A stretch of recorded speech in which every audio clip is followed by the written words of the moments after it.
The sound of the weekend drawing near. It is Thursday, October 9th. This is Heidi Hatch with KUTV 2 News and the Take 2 podcast. Maura Carabello back in the house after a week break from us with the Exoro group.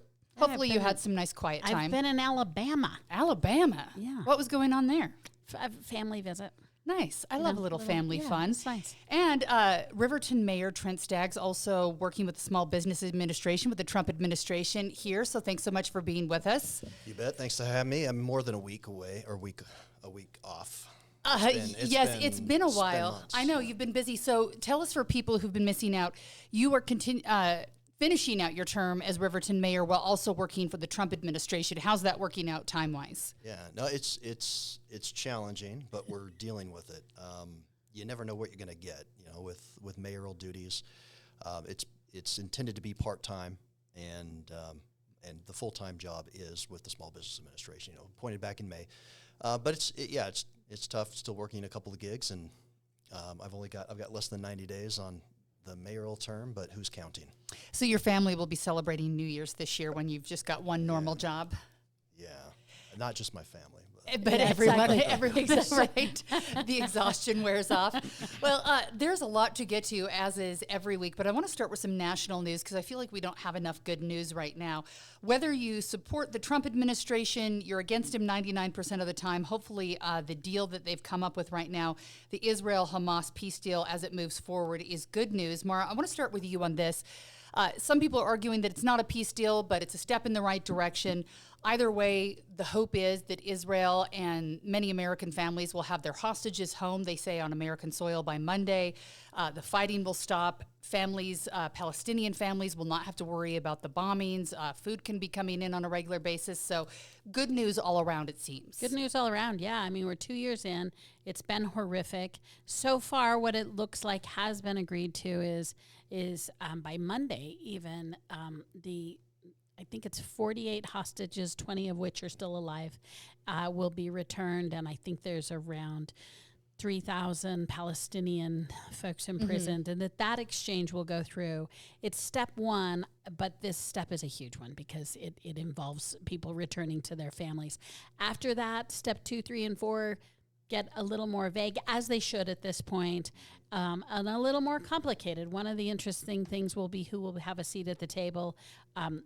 Israelis are particularly crediting the Trump administration for brokering this deal. Going forward, it'll be interesting because Palestinians won't have they'll have a different seat at the table. They're going to put together a temporary peace committee to work through this. Yes, Hamas won't be in charge anymore at the table. Well, I mean, more the Palestinian Authority won't be at the table. I mean, Hamas, there's nobody who wants Hamas at the table. But Palestinian Authority will need to figure out their way along the way. I think one thing that'll be really interesting to look at in the future is the Netanyahu administration. He was not popular going into this, but the crisis has allowed him to stay in. He was actually, the Trump administration had to push pretty hard against the Netanyahu administration at times. At times they gave. So, I mean, this is enormous, and I think we all mostly want to see these families made whole, and then we'll need to start the process of what happens to the land and who governs and how we sort out an issue that we've been talking about for decades. And Trent, it seems like the Trump administration got not just Palestinians and Israel at the table, but they had to get other surrounding countries in the Middle East there to make this happen. Do you believe this will be a step forward in the right direction to maybe more peace generally in the Middle East right now? Well, we hope so, right? And I think all credit does go to President Trump here. I mean, many have been lauding his efforts in bringing people to the table. I mean, this is conflict number 6, 7, 8. I don't know how many he's gone in and successfully mediated or held broker, and he is very quick to credit his team, Steve Witkoff and J.D. Vance, Secretary Rubio. Many people have been hard at work trying to make this happen. I think this is real indicative too of just when America is strong. I think this is a huge contrast between a Joe Biden as president of the United States and when you have somebody like President Trump that the Arab world and I think the entire world takes very serious. You see the actions that he took very decisively with respect to Iran. People know that President Trump means what he says, and when he he puts in the work and goes tries to mediate these kind of deals. He's been really successful. So we're grateful for that. It is, it was really horrific what happened 2 years ago on October 7th, and just to hear the stories is just heart-wrenching. We want to try to give peace a chance. It is interesting to me how disproportionate, you've got 20 or so, you have 48, maybe 20 hostages, those still alive, and the number of people being released. On the Palestinian side, some prisoners, but there were, I think, 200 plus that are imprisoned for some pretty horrific acts. So at least that's my understanding. But we'll see what happens in phase 2. Yeah, we'll be all watching. I know a lot of people are talking about whether this is the art of the deal or if it was other people behind the scenes. Either way, this administration had people that could negotiate. I think there are people, if you've been a special envoy or know people who are, sometimes they're good at one thing but maybe not another. I don't know that I'm good at making deals. I tried making deals with my kids growing up, and sometimes when they're fighting over the dog, I'd try to go biblical and say I'd cut them in half and that would stop the fighting. It didn't work. So there definitely is an art to figuring out how to get both sides at the table. So we'll be watching that as it moves forward in the next couple months. Meanwhile, President Trump at home, people are frustrated, hoping that he'll get more to the table and maybe get the House and the Senate to agree on things. We are in day 9 of a government shutdown. I don't know if there's been multiple votes today, Trent, but I know there was at least one where the Senate again turned down the continuing resolution. What are you hearing? You actually work as a part of the federal government now. I'm sure you've got people in your office who work under you who are out of work right now. They're wondering, am I going to get my back pay? How many weeks can I go before I can pay my mortgage? What issues are you seeing right now? Well, yes, there have been some 700,000+ people furloughed, and these are real people. They have real needs, real families, expenditures that they're going to have to pay, and many people are going to start going without paychecks as of October 15th. This needs to get settled. I place all the blame squarely on Democrats. For crying out loud, the House has put together, and the Republicans have put together an offer just for a clean continuing resolution to get them to November 21st, and that would allow them to go through the regular appropriations process where you've got the 12 appropriations subcommittees and be able to put out a budget that they need to, that Congress has rarely followed in the last 40, 50 years since the Congressional Budget Act of 1974. So the offer was put out there, and I know there's been some spin on the part of Democrats who are saying, no, we don't want to fund illegal immigrants on health care. Look, it's pretty clear in black and white. If you go to speaker.gov, people can go to Speaker Johnson's website, see his video, see it in black and white. What the Democrats have proposed is to add $1.5 trillion in spending and trying to negotiate and discuss policy and hold the government, basically the opening of the government, hostage right now. And I think it's ridiculous. You've already seen a couple of Senate Democrats break rank and come along the side of the Republicans. I don't see how this can continue much longer. If it does, I've even heard on one news show recently a Senate Republican that was all in favor of abandoning the filibuster in this case and just being able to move something forward, because it's the hypocrisy on the part of Chuck Schumer in particular. There's a nice little montage that shows dating back to 2013 when he was talking about people holding the government hostage, and it's just ridiculous, the hypocrisy here. Let's get it back open, and let's finally follow the budget process that they're supposed to. The political theater from both sides has been high right now. I do not want to see one more senator walking down a hallway trying to pick fights with someone or being like, it's empty, no one's here. Maura, do you put the blame squarely on the other side, on Republicans, or is their fault here with Democrats and not wanting to at least do that clean continuing resolution? There is no clean bill once they once again deny their basic charge to be there in September to pass a bill. And that's equally a mandate of Republicans and Democrats. They've denied doing their primary function for decades now on both sides. They should have passed. We shouldn't be in a position in which we cannot resolve.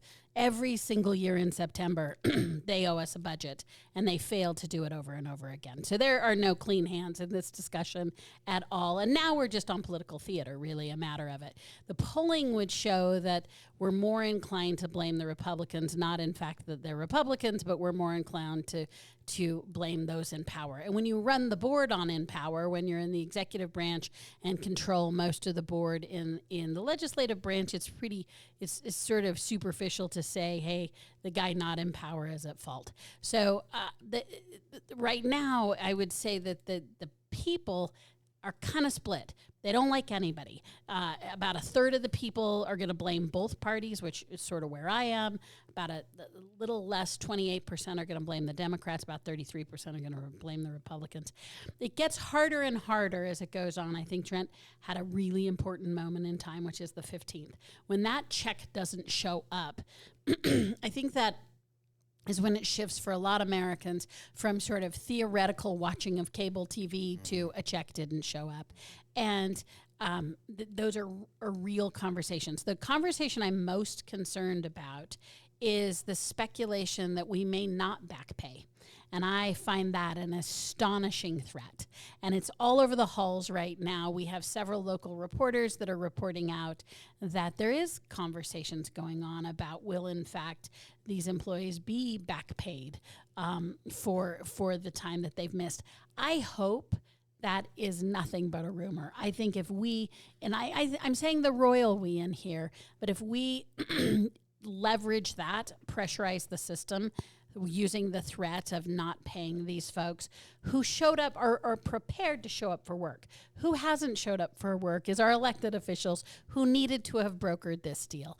And who shouldn't be paid, in my view, if they're going to be doing this. Right. I mean, I think the elected officials have created this problem. So the public servants shouldn't pay for this in my instance. And so that's the one I really am concerned about this week more than anything. The end of the day, it's going to do who does spin the most. I will say, one of the things that Donald Trump is really good at is spin, right? I mean, the fact that we're not laying blame, I mean, I blame the executive. I think he's the one who set the expectations. In his own words, it's the president's fault. But one of the things that's interesting in this instance is the lack of message discipline by President Trump. He's usually so good at message discipline. Too busy with the Middle East currently? Yeah, I don't know. Maybe? I mean, the Speaker of the House has been really consistent about sort of the same thing over and over, and often in America, if you say it enough, it becomes true. But Trump has been a little distracted on this. So we'll see who wins the PR game is something different, but I think those there needs to be a bipartisan group continuing to say, I am sorry, there are no elected officials in Congress who come out winners when every single September you cannot grapple with our growing debt and deficit. I would agree with that point. Just mad at everyone. I think there's only been about 4 times since 1974 they've even passed a budget on time. Right. We haven't balanced it since 2001. It's ridiculous. But I think the public does understand you need 60 people in the Senate to be able to move this forward. They don't have that. And that's really squarely falls on the Democrats, I believe. I think message discipline has been there on the part of the president. And as you indicated, Speaker Johnson, I don't think he's just spitting out things that aren't true and hoping if they set enough time that they'll hold as truth. It's literally he is using the the bill that the Democrats wanted to forward or have put forward and has been voted down several times because they want to add $1.5 trillion to the deficit. I haven't heard so much about this issue of not paying back pay for those that have no fault of their own. We're let go. What I have heard, though, however, and President Trump has said this, that he has been meeting with Russ Vought, with the OMB director, and they are looking at opportunities perhaps to conduct layoffs and permanently, which that has been maybe something the Democrats haven't thought through, but. Well, we follow a long line of President Trump not following process, right? Not giving people due process and not giving people the chance and local government officials to make their own decisions. I mean, that is what he has been doing since he was in office. The time of crisis in which our government is shut down is not the time to also furlough folks. Trump was the one who actually floated the idea. I believe it was on Tuesday. I was covering President Nelson's funeral that day, and I saw a push alert that he was floating the idea of possibly not paying them. Congress is the one who makes the decision if they get paid afterwards. And I spoke to Congressman Celeste Malloy when she was coming out of the funeral services for a few minutes talking about the shutdown. She said she hadn't heard about it, and she said, you know, in her mind there was no reason that they wouldn't do their normal job and make sure that after the shutdown was done that they would get paid. I talked to her about one of the things that everyone seems to be talking about. We're talking about the health care. And I think whether you're a Republican or a Democrat, there are a lot of people in all 50 states that have insurance through the Affordable Care Act. They're worried about losing these supplemental, I guess, bonuses that kind of cut down how much they're paying right now. Those could be lost, but it's a lot of money. When I was talking to the Congresswoman Celeste Malloy, she said, the problem is we shouldn't be supplementing the Affordable Care Act. If it's affordable, then we shouldn't have this problem. Maura, is that a concern that the Affordable Care Act isn't affordable and somehow we've got to back away from that? I mean, that's a talking point, not an actual understanding of the ACA. But what we do know is if the current iteration of the continuing resolution is passed, about 78,000 Utahns will lose their health care benefits completely. The state of Utah will lose its federal matching funds because we're a part of it is the proposition that we passed in 2018, but how we remedy our Medicaid dollars is a federal match, and we would be at risk at losing that, which is something I believe that even the lead Republicans who are experts in the state house on this issue aren't looking to lose that federal match. We've done a good job in Utah to actually parlay that match into some really efficiencies in how we state administer these federal programs. So I do think there's a real consequence and real people who will lose their health care coverage if the Republican version of the bill is passed. And as we're looking at this, Republicans are using one of their talking points is that if the health care coverage continues, that there are illegal migrants who probably have questionable whether they're here legally or not, or however they are, that they're getting health insurance through the program. There are arguments on both sides of whether they are or not. Do you see that that's part of the problem, or is that really just part of the spin happening right now? No, it's not part of the spin. It's, again, go to speaker.gov. Go ahead and take a look at the bill that the Democrats have proposed. They want to reinstate some $200 billion to pay for non-citizens for illegal immigrants. And we can debate whether or not, this person may have status here or there. Look, at the end of the day, we still have 1.3 to 1.4 million people that have gone through and adjudicated their asylum claims, and they've been given deportation orders. They're still here. They're taking advantage of the system. I think the question needs to be posed to citizens here in the U.S. Do we want to continue paying for people that are not citizens of this country? And that's, it used to be a time where there was a self-sufficiency statement. When you took in people into this country, there's an I-944 form that they would have to declare that they are self-sufficient. They're not going to be a burden on the taxpayer, on society at large. And that's gone, I think, under the Biden administration for certain, that they just turned a blind eye to that and let in millions and millions of people. Use a CPB-1 app, go ahead, claim asylum, and do what you got to do just to be in here. Thank goodness President Trump is in. He's instituted the reforms that he has. It didn't require all this new legislation. It just required a new president. And to that point, he does believe in due process. He has been, through executive order, trying to undo so much that Biden did and the damage that he did. I mean, in my role with the Small Business Administration Office of Advocacy, you look at that every day. There was $1.8 trillion in new regulatory burden, over 300 million man-hours, paperwork hours, added to business just during the 4 years of Biden. And, he's trying to move and undo so much that was done. And it's an issue not only of healthcare or Medicare, Medicaid being paid to non-citizens, it's also this emergency care. And Utah is one of 14 states. Most of the other ones are liberal or blue states that do allow this emergency care to be paid to people irrespective of your citizenship status, no matter what it is.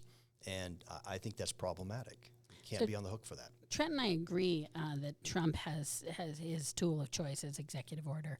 Right now, the Supreme Court has just started their session. Their rulings will come out in July. But they have about 16 cases currently listed on the docket. They'll add to that, but that's right now what they came up with. About 6 of those, almost half of those, have to do with the exercise that Trump has of executive order, sort of the challenging of how much he has used the executive order and how deferential the legislative branch has been to the executive branch. And the one thing about the courts is they'll not rule on whether they like or dislike an issue. In this instance, the first one that comes to mind is tariffs. What they'll talk about is balance of powers. And for many of us, starting with Obama, certainly going on to Biden, I mean, Biden's hallmark overreach was in student loans. But, I mean, boy, did Trump blow the doors off of that when he started throwing down executive orders. Going back to the evidence that there is around undocumented, I'm not sure who illegal people are, but undocumented people getting access to healthcare, there is just no record of this. They have status. They have documented status in the United States that would allow for limited or full healthcare. There aren't undocumented people who are coming in, with exceptions of into the emergency room. And again, we are one of states who grant emergency room, and some low-income kids are also in our status, something that we've had for years, and I attribute, frankly, mostly to our culture, or to the LDS Church's culture of acceptance of immigrants. But we don't have a secret person here that doesn't have a documented status that is also somehow able to get on the complex roles that is the state funding of health insurance. I mean, it doesn't even make any sense. You don't have documents here, but in fact, a system that is wrought with you showing your ID. Think about when you go to the doctor as your own person. Most people who came through when Biden was president probably have some kind of legal status by using and the CBP legal status allows them that benefit. That is, in fact, what a legal status allows you, right? You get a status. You get a driver's license status. You get a residential status. Legal documents allow you to have access and benefits to things. That's, in fact, the definition of this. If they don't know who's non-citizens or not, then how are they appropriating $200 billion for that very purpose? I mean, those would be your numbers. Maura, they're not numbers that I'm believing. I mean, they're not my numbers. They're Chuck Schumer's numbers. So you can go take a look at the bill the they're Democrats Speaker proposed. Johnson's numbers. They're Chuck Schumer's. He put the bill. It's a Democrat bill that they tried to advance and vote on, and it's now failed multiple times because the premise there is wrong. You can't expect Americans to pay. Or you could say the Republicans are refusing to advance that bill as well. Right? I mean, your insistence that it's the Democrats who are not voting for the Republican bill is true on both sides, which is, in fact, why we're in gridlock. The Republican bill, quote unquote, is a clean continuing resolution. Cleans your term. That funds, no, it's Biden's term. These are Biden-era spending levels that they just want to push forward for another 7 weeks so they can go ahead and follow the normal appropriations process and which is what happened in March. That was the pitch that Johnson gave in March. There's a lot of spin to this. This is totally on Democrats. And Johnson gave that spin in March. Democrats went along with it. And as to non-citizens. And it didn't get us anywhere. The Republicans couldn't get their act together between March and September. The Democrats do all the time. They spin stuff and they'll come up with different phrases. Legal status. Biden let in millions of people. Biden let in millions. He completely failed in our system. He did. He destroyed immigration. There was almost coaching. He is not responsible for what's going on right now. Oh, he is, because it's a remnant of his administration. When does President Trump become responsible for himself? When do the Republicans He's doing it now. He's responsible for this. He either is or he isn't. No, he is. He's in charge of what he likes and not in charge of things he doesn't like, because that's not leadership. No, leadership is actually closing the border, which Democrats say couldn't be done. He's responsible for America right now. Couldn't be done. And guess what? There's been zero, right? So you know this. For the last several months, zero border crossings. People illegally stayed here. They've reinstituted Remain in Mexico. That has worked successfully. You now see the lowest numbers in decades in terms of who's coming across. And so it was just political will and not coaching or just implicitly, hey, come across, you'll just fill out this little CPP app and make sure you claim asylum, even though 85% of people never get that. It's adjudicated and they're actually sent back to their country of origin. So in the meanwhile, we're left dealing with all this.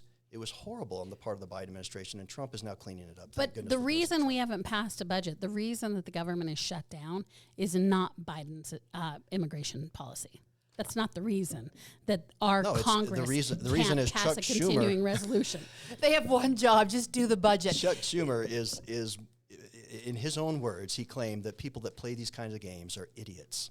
And so he's an idiot. So the Democrats are responsible whether they're in government or not, whether they're in the lead or not. So the Republicans are never in charge of anything. The continuing resolution is the Democrats' budget. And they're unwilling to just go ahead and extend it for 7 weeks. It's a I want to bring this argument back to the state of Utah, where Republicans are largely in charge right now. New numbers came out while we're talking about migrants, whether you want to look at their status as being legal or not, or maybe somewhere in between. New numbers came out from the Associated Press. They released them about a week ago, talking about how many people were going to what states and where. And Utah came in number 3, not for overall numbers, but when you're looking at per capita. So they looked at different metropolitan areas and then figured it out by every 100,000 residents. And Utah came in right behind Florida, where you think you might see California on the list, which has been kind of a place where a lot of migrants have gone. They didn't show up on the top 5. But Utah had 1,685 migrants per 100,000 residents. So that was about 21,360. That was kind of the numbers that they got from Border Patrol crossings. I think that's where Associated Press got their numbers from. Depending on how you look at it, this could be good or bad. We're not keeping up with birth rates here in Utah or across the country. It helps the tax base out in that regard, but there's also the problems of when we're talking about insurance, housing, other things that go with this. Trent, is it a problem when you get that big of an influx, or when you're looking at a city that you're running in Riverton and you're thinking, hey, this is good, we need more kids, it's a good thing for the tax base. We'll take people if we can get them, no matter how. Well, unfortunately, we just indicated that we're one of 14 states that allow this emergency care for non-citizens or illegal immigrants. It's a problem when you have soft policies like that. You're going to attract more and more come to your state. And in conversations I've had with ICE over the years, they're working 100 to 150,000 cases right now actively in the state of Utah. Does it have an impact? Absolutely. It does with respect to housing. We're supposedly in a 30,000 housing unit shortage. If you compute 150,000 plus people that are here illegally or through means that that are maybe questionable, that's going to pose a problem. It's going to pose a problem on education. We've seen that. I mean, in bordering my city in Harriman, I'm told that a very good percentage of those that attend a high school there are Venezuelan, right? And that's put a massive pressure on teachers for folks that don't speak English as a first language. Their English maybe at best as a second language. It's diverting a lot of resources away from tax-paying citizens in the education sector. It's also with respect to crime. I mean, our city is blessed with a lower rate of crime, but it still happens. I mean, the Department of Justice just put out a case they've been working on in August. You can look at it at the DOJ site, where they arrested a Mexican national in Riverton with 51 pounds of meth, many guns, and a lot of other drugs. And this was a result of it working in cooperation with ICE, where this person was apprehended. So illegal immigration definitely has its consequences. Were you surprised by these numbers, or do you look at Utah as a state that's been so welcoming to migrants largely because of the church that this wasn't surprising to you? Yeah, I think this is a really good example of information that helps inform us but doesn't have the full contextualization. So one of the things I would say, these numbers are the last 2 years of the Biden administration. And I mean, as Trent and I have both established, I'm not arguing that Biden had a handle on migration. So this was during a time of epic influx. So I guess good news is this is probably as high as we're going to see it. In many ways, Trump hasn't been as aggressive as Obama was in many ways in closing down our borders, but nonetheless, Biden was unique in this. So these should be high water marks. What these numbers do, so that tells us something, and it tells us something about the migratory patterns. We also know that a lot of it is a friends and family network. They land initially where they know someone or they could just get there. What this number doesn't tell us is if they stayed here. So the conversation about how it impacts our community, we would have to gather those numbers from Utah sources, which we are starting to more and more. I think also it's really important for me to make sure that we're not left with the wrong impression. We do know that undocumented people in America commit crime at a lower rate than Americans do. So this universal establishment that migrants make crime go up. I'm not suggesting that there aren't undocumented people. I'm not suggesting that the drug trade doesn't have a lot to do with people who don't have status. But I'm just suggesting that it is untrue to only equate crime with immigration. That would be an unfair, that would be a correlation, and that's unfair to that group of people. So I think we would have to look. And I'm not doing that, to be clear. What I'm saying is that crime that does occur due to that is crime we should have never had to deal with in the first place. I mean, drugs, we're the consumers of drugs. I mean, we act as though drug problems are being done to us, and we're the consumers of drugs, and we need to look within our own communities to decide why we're having a problem, particularly with fentanyl. But I do think that these numbers are really telling. I think it was shocking to all of us that what I'm going to say, little old Salt Lake was in on a list of what I think of as large heavy hitters. But what this doesn't tell us is where they stayed and if they joined this community permanently or temporarily. Yeah. In the last 2 years of the Biden administration, you did hear many local jurisdictions. Harriman comes to mind, that was really sort of weighted in by this influx. They were trying to deal with it, but they were rightly so unprepared. Local jurisdictions don't prepare for this variable. There's no reason to prepare for this variable. So I think immigration is a real impact. I will say we also have one of the largest relocation centers, and we also have a community that is willing to take in people who are wanting a better way of life, who want to focus on the American dream, who want to work hard, which is the nature of migration. And in today's rhetoric, I think that it's a misnomer to not think that by and large, these are hardworking people who want to take on the American dream and do what they have to make themselves working and constructive citizens. There's a lot of discussion online right now about a 2005 law that was passed in the legislature here, giving drivers privilege cards to people here who were not in the state legally or maybe had kind of an in-between status. And the idea was to make sure that people who were driving knew the rules of the road, and they were also insured so that if you were hit by someone who was possibly in the state illegally, that there would be recourse in that you could have insurance and that. But there's questions of whether that maybe makes it more welcoming here, where we say, hey, it's easy, it doesn't matter, you don't need legal status. Do you think there's reason to look at that, or good reason to keep that law in place? I think if you're a member of law enforcement, registration's always good, right? If you are trying to, for whatever reason, whether it's you're a school district or whether you're a member of law enforcement or whatever, knowing who's around and having a viable contact for them helps people administer and run public services. Do you see it the same? I know that a lot of people come into the state, get those driver's privilege cards. I've been wanting to get some numbers, and I don't even know where to get them from, but there have been a lot of questions about rising rates of accidents, some of them in the west side of the Salt Lake Valley, where more and more people are getting in crashes and the other driver's not insured, whether it's here because they're here not legally in the country or they just can't afford insurance, we don't know. But it seems to be that maybe there's a lot of people not taking that opportunity up and driving without insurance as well. Yeah, no, 100%. I mean, driving is a privilege. It's not a right. And if you want to be able to drive on our roads, I'm of the opinion that you have to be able to be insured, to be here legally.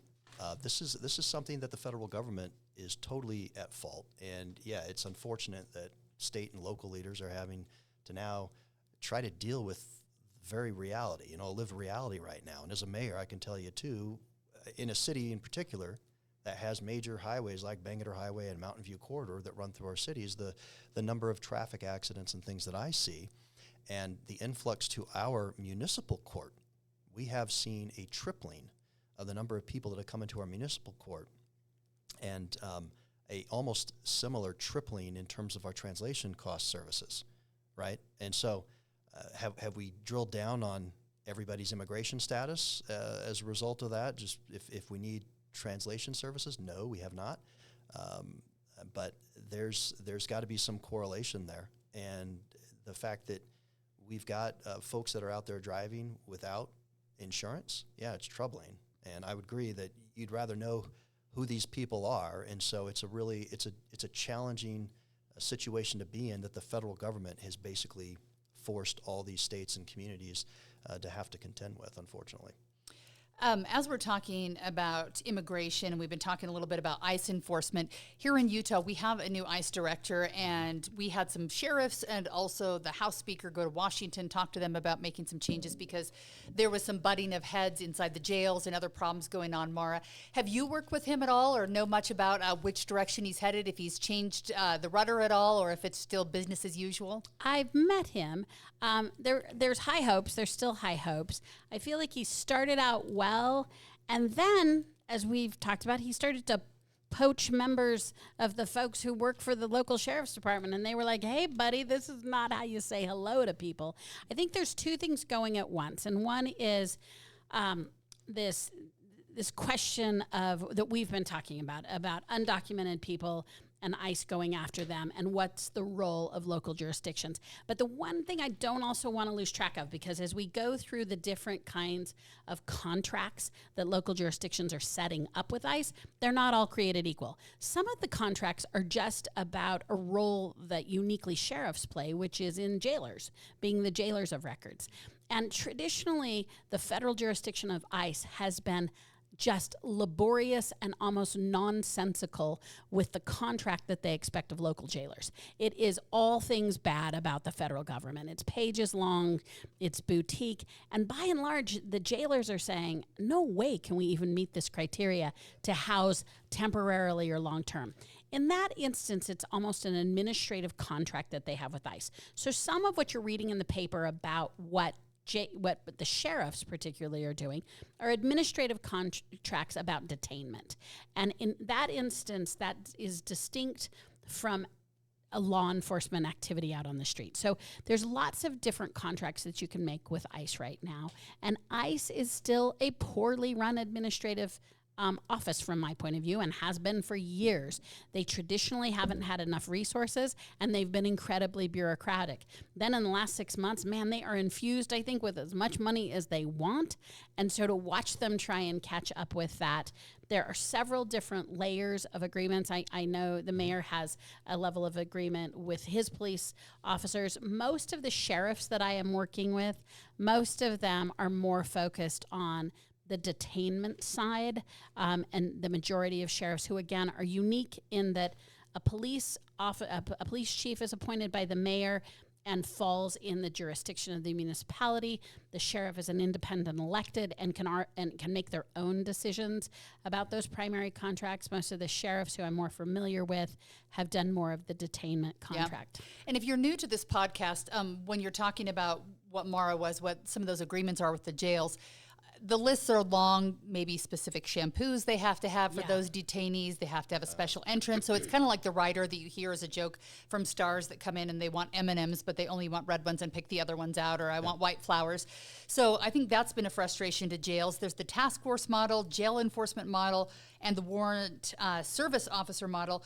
You in Riverton just made one of those agreements. Tell us what agreement you have. Yeah. Well, before that, I agree. This contract is, when I was running for U.S. Senate, I got a chance to speak with sheriffs, talk to jails, understand the issue. It's 700 pages long. It mandates certain shampoos, soaps, barbers. I mean, it's ridiculous. These like a special haircut, or these illegal immigrants that are jailed in our jails are treated better than citizens for the most part. It's insane. And that's why many sheriffs said, we don't want to deal with this contract. We will work with the U.S. Marshals and jail those folks. But I understand the situation that they're in. That is the fault, I think, of the far left-wing ideology. It's the ACLU suing folks constantly. They're a pain in the rear coming in, auditing jails, doing all kinds of things to make that very difficult. It is the fault of these liberal left-wing organizations that have caused this here. Congress can change the law, and they should. They shouldn't kowtow and bend down to these woke, liberal, left-leaning organizations that have been really driven this agenda by and large. So yes, Riverton City has signed a memorandum of agreement, an MOA, with ICE, with the Department of Homeland Security, with respect to the task force model. And as Maura was indicating, you've got the jail enforcement model, or JEM. We're under this one. I think it's a common sense measure to go ahead and support public safety. It acts as a force multiplier. We have a couple of agents, or officers that is, that I think within 60 to 90 days of contract execution, and they are trained by federal agents. And in the event that we have an issue in our city that requires ICE, we can work with them. And I view this no differently than many of the other MOUs or memorandums of understanding or task force that we have with other organizations. With the U.S. Marshals, we have a VFAST program for violent fugitive arrests, and we also have our SWAT team that's entered into agreement with a few cities surrounding us. So these task forces, I think, only improve public safety and help out. I think there's been a lot of misinformation spread by the left that, oh my gosh, these folks are Nazis and stormtroopers. That's insane. All they're doing is trying to enforce the law. And I'm very sensitive to this because I've had dirtbags out there accuse me of being a fascist and a Nazi. I had somebody in the Salt Lake Tribune that wrote an opinion piece to that effect, and I had to call them out. That was the day before that article landed, before my friend Charlie Kirk was assassinated. And it's that kind of incendiary rhetoric from the left. It is not proportionate at all. It is primarily on the left that causes this kind of violence in America. It's disgusting. It's insane. All ICE is trying to do is enforce the law, and they are prioritizing public safety threats. Those people, and you can go look at any speech Tom Homan has given or Kristi Noem, and you can see the data on those that are actually being arrested. The question was asked of me if we even ask for immigration status in a routine traffic stop. No, we don't. We don't. Only in the event that our officers, if they're apprehending somebody for a serious crime, that would require us to process somebody, that we even ascertain immigration status. So a lot of misinformation out there about these programs. I think that they only improve public safety, and that every city should be out there cooperating with ICE. So as someone who lives in a household with a retired police chief, I would just make sure that as a citizen, you feel comfortable all the time with what procedures your local law enforcement has chosen. There's a lot of choices here. One of the things, I think it's fair to question some of ICE's tactics, namely the need to have their faces covered. That's really, other than sort of hazmat conditions, that's really unheard of in American law enforcement. There's several things, and I don't think there's anything wrong with questioning that. I think there's a way to do it, and I think there's an appropriateness to it. But I do think at this time when things are going on, this data that you see is that so far than the first wave and the second wave, hopefully they'll improve, but the first and second wave of ICE roundups haven't statistically been that good for them in terms of getting the bad guys.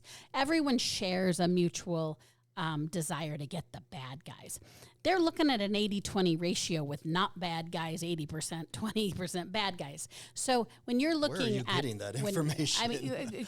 From the national. So far from the truth. No, this is from the Congressional Records of the Bureau of Statistical Analysis when it comes to law enforcement. This is the standard that Congress looks at. And they just. Is this under the first few months of the Trump administration? Yeah, no, this is this year under ICE. I'm not looking further back. I'm looking at where we are in today's reality. So I just watching, it's okay to question. Don't let people bully you into not questioning if you feel comfortable about the laws. By and large, we've shown restraint in Utah. You're better off when you know your law enforcement officials, and I do believe law enforcement is better governed at the local level. And so, but it's okay if you're feeling uncomfortable about this, and it's okay that you want to question, because it's so important that we feel safe with particularly military and law enforcement authorities in our community. And I think we've done a good job. Do these agreements make sense to you, like what you're seeing? Some of them do, some of them don't. I think the agreements that the mayor's talking about go too far for me, because I don't believe, I don't, the way this one is particularly structured, I don't like that it brings the police, particularly sheriff, are a little different. The police, they are allowed to show judgment about what I see as profiling people. That's not my preference. I don't mean to say, though, that they'll make bad judgment calls. Written down, I'm uncomfortable with it. It goes too far to the government side and doesn't stand up for the individual enough. And I would prefer that most of our agreements really side with the individual over law enforcement or over the system. And this is a very systems forward.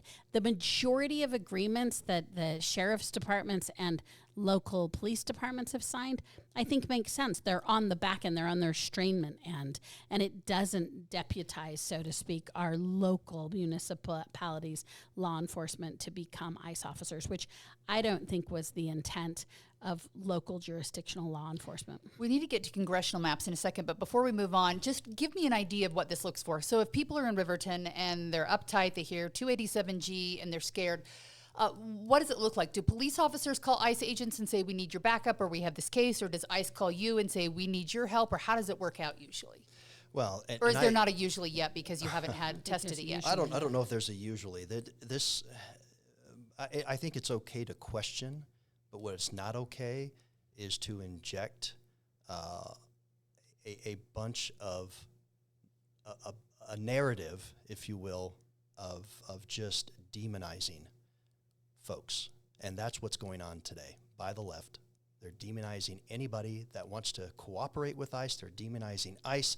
They're threatening ICE. Go look at Portland just over the last few days. This is why ICE agents need to have their faces covered, Maura. It's not funny. No, I mean, I'm not. it's not funny. I'm not laughing, but with due respect, these people have you've death immuned threats. the left of center a half a dozen times, while I haven't. And I'm left of center, and you're including me in this. And, sir, I have not lived up to that expectation of either name-calling or accusing you of anything. Well, so before you blanket on the left, I'm just saying there's no need to indict an entire half of the population of America to make your point. I don't think it's necessary for you to do that. I keep using far left as an example, and thank goodness there are rational people that will be able to tone down the rhetoric. But without very little exception, you look at what is happening today in the violence in America, it's coming from far left ideologies. And Antifa in Portland is the most recent example. And that's why ICE agents need to have their faces covered, because they're out there threatening, wanting to kill people literally every single day. They're under threats, under death threat. I mean, we have our Department of Homeland Security Secretary and also Tom Homan and others that are dealing with threats every single day, and they have to be protected. These rioters are wearing face masks and all kinds of gear, and so you have to have a proportionate But I just beg to differ with you. My husband, when he was chief of police, had dozens of threats to his life. We took many measures over decades in order to do that. And not once did he feel the need to cover his face when he was enacting the will of the people. So I just think it's a choice. It may be a good choice for those people, but for me, that is not a choice. I want someone who I have given the public trust to protect me. I expect that I also am able, unless it's a tear gas situation, unless it's a chemical warfare situation, I think it erodes the trust of the American public by having law enforcement hide who they are. I really don't think a mask would have hidden your husband. He's very tall. He's noticeable. Yes. So we wouldn't know where he was at. I want to switch gears here to Map C, which was approved by the legislature, the governor. It will be heading now to a judge again to look at the districts here. This was what Republicans were really supporting in the last couple of weeks. This passed in an 8-2 vote. Senator Luz Escamilla, who was on the redistricting committee, and Representative Doug Owens, both voting against this one. This really, at least in my mind, and maybe I haven't really studied the numbers as much as I should, but it seems like Congressional District 1 and Celeste Malloy, is she 3? What number is that? Now my brain is not getting those straight. Anyhow, Blake Moore and Celeste Malloy, it seems like they're going to have districts that are going to stay definitely Republican, largely what they have already. But when you look at Burgess Owens and Mike Kennedy, they might have some more competitive races, a lot more competitive, probably not fully leaning left as some would want, that we're hoping that would happen, but definitely more competitive races. Would you agree that we're going to see more competition, or was this too diluted for your hopes as they were redistricting? Gosh, I don't even know if that's the question I'm asking myself. All right, so you tell me whatever you want. A process, it's in front of Judge Gibson. I don't hold me to this. I think she has like a week and a half or something. There's a deadline. 14th or 15th is when they go argue before her. She's going to rule. In the meantime, so So the House and Senate vote in a special session on Monday. They pick Map C. In the meantime, as soon as that's put in, Prop 4 files a lawsuit, and they also put in a couple of maps. So that's what's sitting in front of the governor. As I understand it, she will first consider Map C, and that's Correct. what's out on her desk, and that's what she should consider. The Democrats, I think we're a day late and $1 short on having the conversation at the House and Senate. I don't know what they were doing. They seemed surprised that They should have had one in their back pocket yeah, in their wallet ready to go. Yeah, they were sort of complaining that the majority didn't share their expert, to which I'm like, what? Wait, like the expectation that you would share an expert seemed a little naive. So they proposed a map that failed. I had a chance to talk to two people today, so I'm just going to share their point of view because I thought it was interesting. We talked to Mayor Silverstreeny this morning about his city in Mill Creek was used as the poster child for gerrymandering because it was in 4 spots. It's in 2 spots right now. He said something, and I want to represent him well because he was like, as a citizen, I may not love the fact that it's split because we live across the street and maybe we don't have the same representative. He said, interestingly enough, as a mayor, in some ways, he kind of liked it because he had 4 members of Congress. More people to yell at. The way it goes is that you're sort of not in your district. It's not that they don't care about you, but they don't care about you, right? Like you're sort of not their people. He's like, I don't know, we had all members of Congress. When I had 4 letters, when I needed support from Congress, I had 4 letters of support. Right. He gave an interesting point of view. I will carry some water for Brian King, who I will also then say I thought this was incredibly optimistic. He's been on his game since he won for the party this was quite press optimistic. Releases. His answer to your question was that he thinks that 2 seats will be in play. I feel that's really optimistic on the part of the Democrats, but here's one thing that I will say. There is a long list of Democrats that are interested. They include a bunch of mayors. They include some former members of Congress. Does it rhyme with Ben McAdams? One rhymes with Ben McAdams, but when Nate Blumen has shown interest, Senator Reeby has shown interest, Aaron Mendenhall, I think, has got a good chance. Jenny Wilson, who's the current county mayor. There's a long list of people who are interested. I do think it's really interesting that the DCCC, so the Democratic Congressional Campaign Committee, who ranks and doles out national dollars. The Republicans have an equal system on their side. The DCCC has indicated that they're watching Utah and is an interesting race. What I will just say about that is I think it's good for Utahns to have competitive races. I split that subject in 2, though, because first is whether Judge Gibson will pass this and see this as a remedy and whether we will be done with this redistricting case.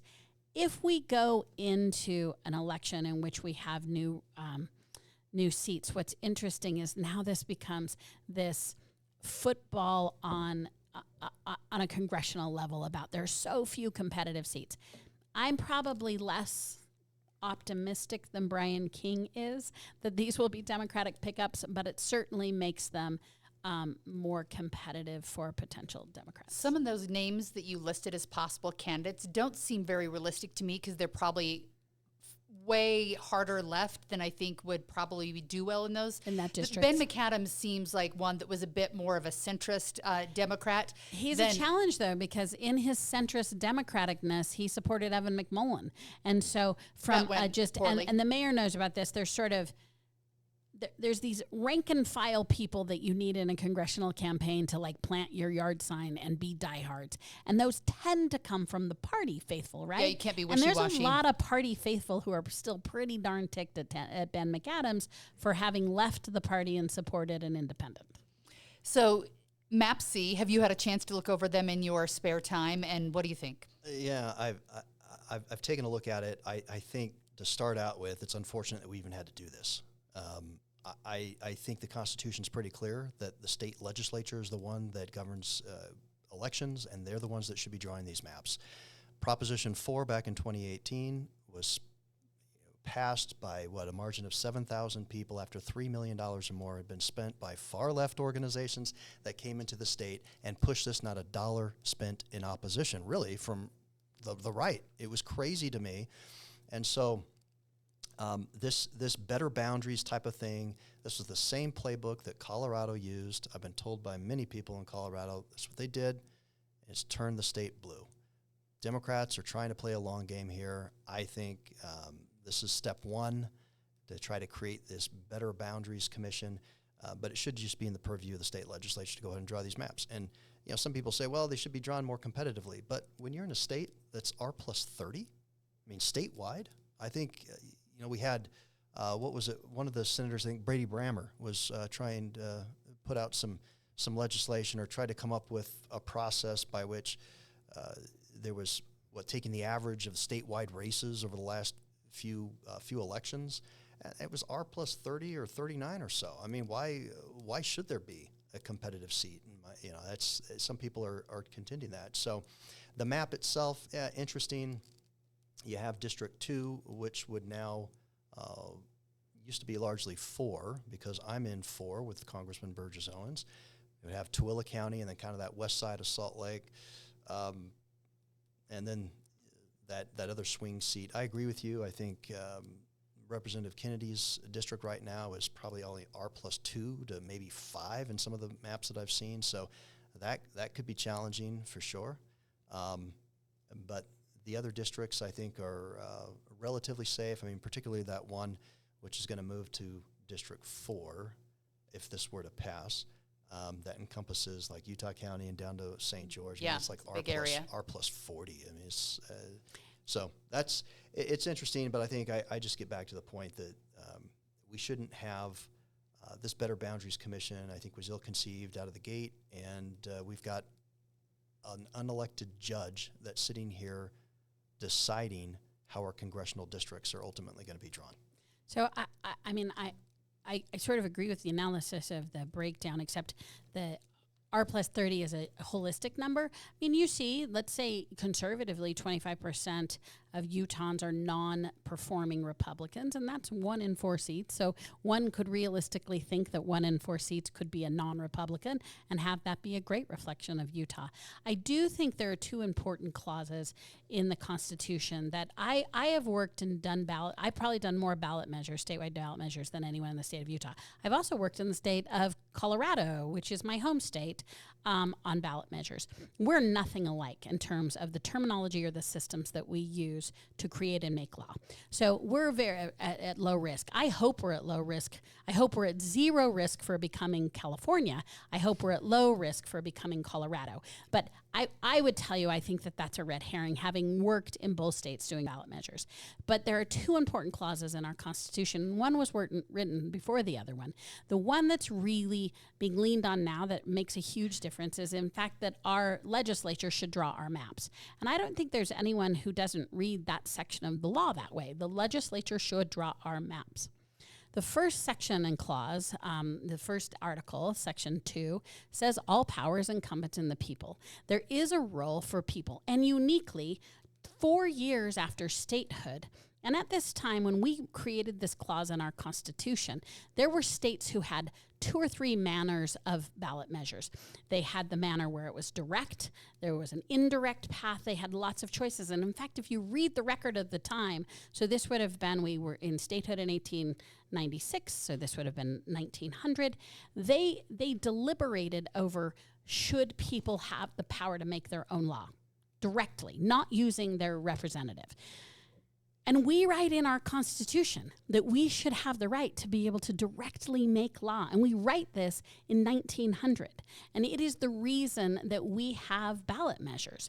Now, true to form, over the years, there are conditions placed around that, and arduous conditions placed around that I would say are like almost to the point of breaking it, but they're perfectly legal, having constructed and done all the arduous things that the legislature has required to do a ballot measure. I'll say what Maura is citing, though, is the Utah Constitution. I will just remind you that the U.S. Constitution is very clear. Time, manner, and places of elections, it's the legislature. No, Those manner of elections, it is. Because and we the US also guarantee Constitution in the U.S. Constitution a Republican form of government. The U.S. Constitution is equally clear. If a Utah Constitution is saying that just people can make law, that's a democracy. I didn't say just people. That's a just democracy. People. It's a dual effort. And what is more critical of the U.S. Constitution is that it defers elections to the state. That is so important, that these 50 United States have the right to form and shape elections of their own accord. It is an instance that is so important that we were not federalized, that in fact we constructed our own destiny. And the state of Utah's Constitution informs our elections more than the U.S. Constitution does. And our state constitution enumerates in the specific the right of the individual citizen to exercise their right to an initiative. And our Supreme Court is not being overrun at all. They are just defining and redefining these terms to a legislature who is trying to take up more power. It is, in fact, absolutely true that the legislature should draw those maps. It is also absolutely true that they must be informed of our form of government by the citizens who pass Prop 4.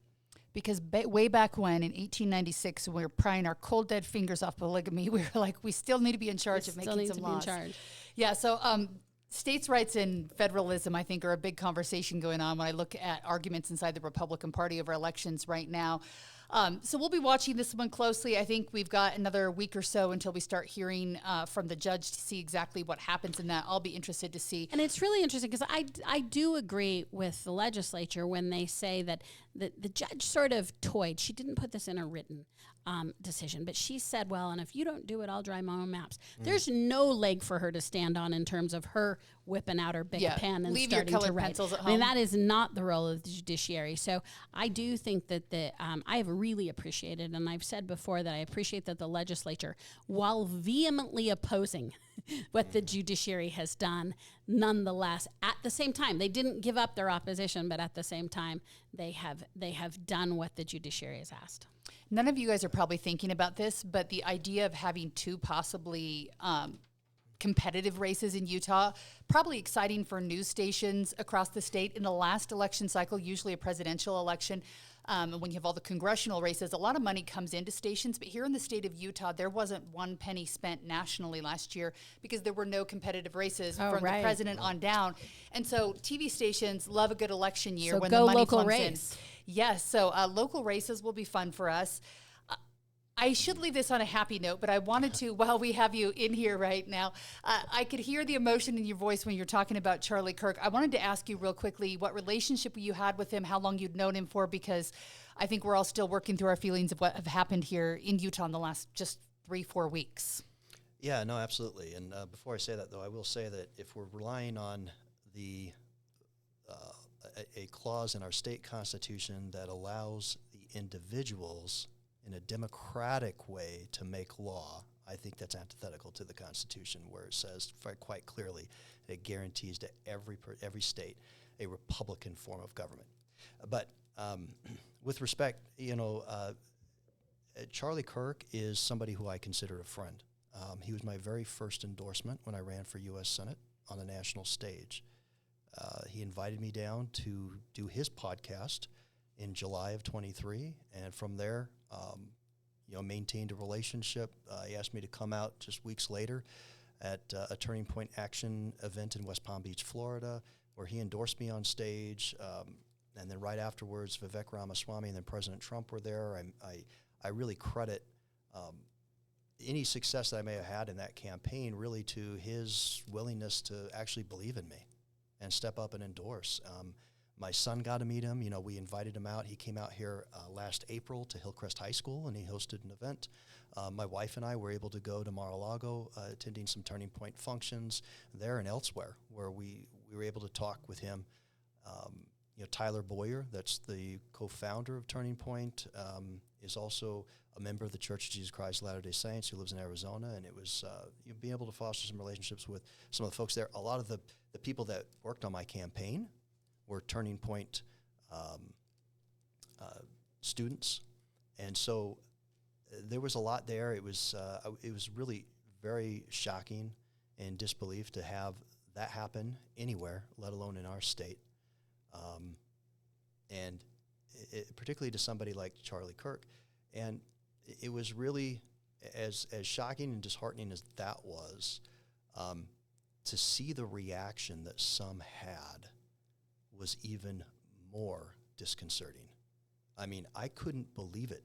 We had, for example, just had a mayoral proclamation in a council meeting in September, just last month, just recognizing a day as a Charlie Kirk Day and to encourage folks to remember his legacy of, in particular, just freedom of speech and wanting to engage in civil debate. And that was what I believe he stood for. The reaction that some had to that was sickening.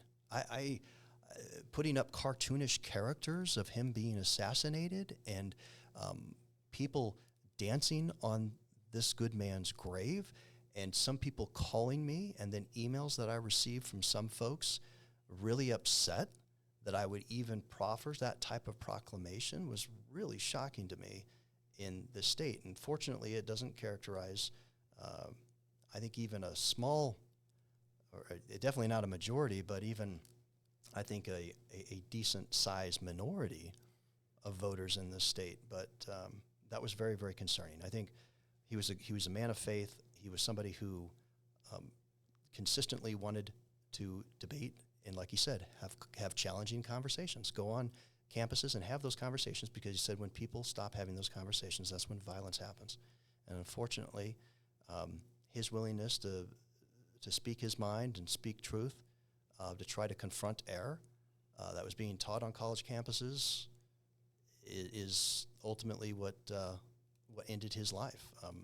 And I just hope that we as a country can recognize that and that we don't want to go down that road. We don't want to go down that road. Thanks for sharing that with us. Maura, last word from you. I know that you didn't know Charlie like he did, but as we're moving forward, do you see any good coming from this in your meetings or policies where people are willing to discuss issues? I know my son that goes to UVU, they kind of delayed a lot of their clubs and stuff that were going on, but just this week they had their club rushes where people could go out there, and he said there were a lot of kids getting excited about politics, whether you're Republican, Turning Point, Democrats, with kids just wanting to be a part of the conversation. Are you seeing any good, or are we still dealing with the just hardness and what we've been dealing with in the last few weeks? No, I'll bring up something that I saw today from Noble Analytic, which is a polling firm. And they're based, I want to say they're based in Arizona. And it's called Noble Predictive Insight. And one of the things, this was a Utah-specific poll. It just came out this morning. I haven't totally studied it, but he brought up the issue of political violence. And he notes it's at the heels of the Charlie Kirk assassination. So he talks about how regardless of ideology or party, there's a hyper awareness that we're engaged in violent rhetoric and that we are engaged in speech. Most of the people in the poll sort of put that responsibility on social media. You can go on to read the rest of the poll. What I think is important about it is we're building a consensus that speech is too heightened and inflammatory, and that in fact speech is turning to action in some instances. And as I said when we talked about Charlie Kirk a couple of times ago, I think what's most important about moments like this is to in fact ask yourself what you're doing to contribute, unintentionally probably, right? It's not. Absolutely, I don't think we hang around a lot with people who are intending to incite violence, but I think in addition to noticing it in others, it's a time to notice what you can change, because that's how change happens, is when you look inside. It doesn't happen when we identify problems from other people. All right, I'm going to have to check that out. I haven't seen that poll yet, so I'll have to get the link and check it out, because they always have interesting numbers and ways they look at issues. That's why I think it's important we continue conversations like this, so thank you both for being willing to be here. If you stuck with us this long, thanks for being here. Kept having issues we had to talk about, so thank you for being a part of the conversation, and we will be back again next week. I believe Speaker Schultz will be in the house.